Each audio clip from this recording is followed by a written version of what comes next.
Call me crazy or whatever else you want, I don't care. But I don't think that Andor felt like Star Wars until the last 3 episodes. And frankly, that's probably the best thing that has happened to this franchise in a long time. I know that Andor Season 2 finished airing a couple of weeks ago, so I'm a little bit late to the game here, but I really wanted to take some more time to digest this season before I made this video. Consider this your spoiler warning. Anything and everything from Seasons 1 and 2 is fair game to be talked about in this video. And boy, is there a lot to talk about. Now, let's get one thing straight here. Andor isn't just some of, if not the best Star Wars ever made, it's some of, if not the best television ever made. It's so much better than everything else. It legitimately made its own tier of Star Wars. It makes you wonder how the heck this could possibly be considered the same universe. Now, I'm not somebody that hates Disney Star Wars purely because it's Disney Star Wars.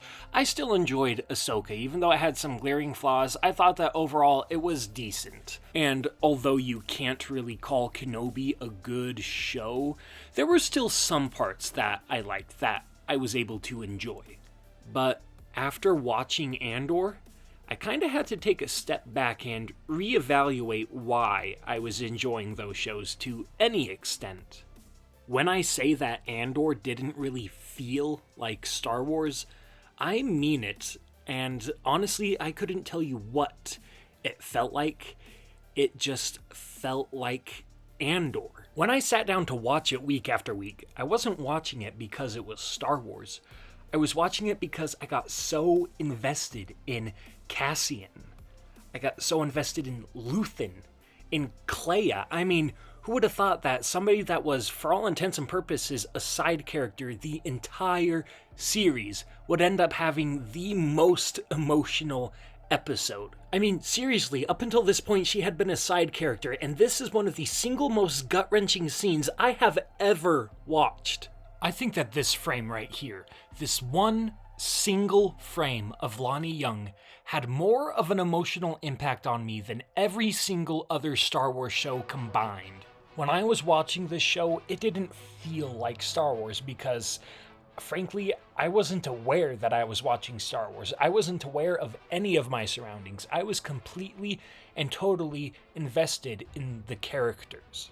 And it wasn't until the last little bit with the more direct tie-ins to Rogue One that it finally started to dawn on my subconscious that, no, yeah, we've been watching Star Wars this whole time. I compare that to how I think and feel when I watch other Disney Star Wars shows, and, well, the fact that it's Star Wars is constantly at the forefront of my mind. And that's because I don't get emotionally invested in the characters. I'm emotionally invested in the franchise, just not the characters. I watch it because I've grown up with it my whole life. I have friends who have grown up with it their whole lives.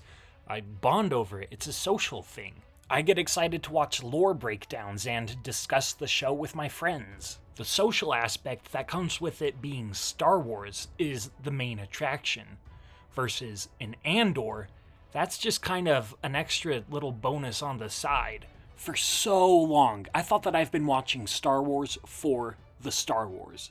But Andor has kind of helped me realize that I've been watching Star Wars for the culture surrounding Star Wars. I've been looking forward to the, no way, look at who they just name dropped. I'm gonna watch some lore breakdowns about them. Or the, yep, there's a new meme. Or my personal favorite, oh man, I really hope that they turn that ship into a Lego set. But with Andor, that stuff was hardly even secondary to me.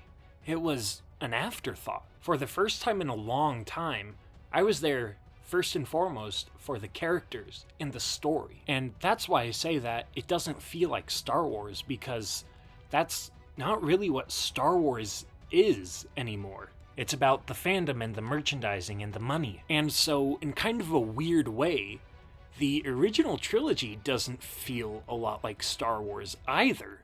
Current Star Wars has drifted so far away from its roots that even the founding film of the franchise almost feels like it's in a different universe. So maybe it's not fair to say that Andor is the weird one, the show that doesn't feel like Star Wars.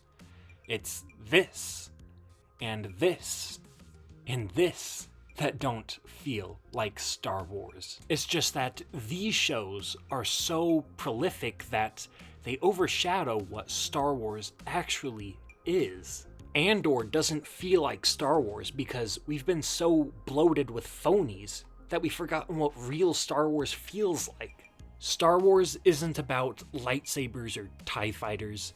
It's about people and the internal struggle between good and evil that everybody faces. And if you need any proof that that is exactly what Andor is about, go and watch Luthen Rael's speech. You'll find all the proof that you need right there that this is genuine Star Wars.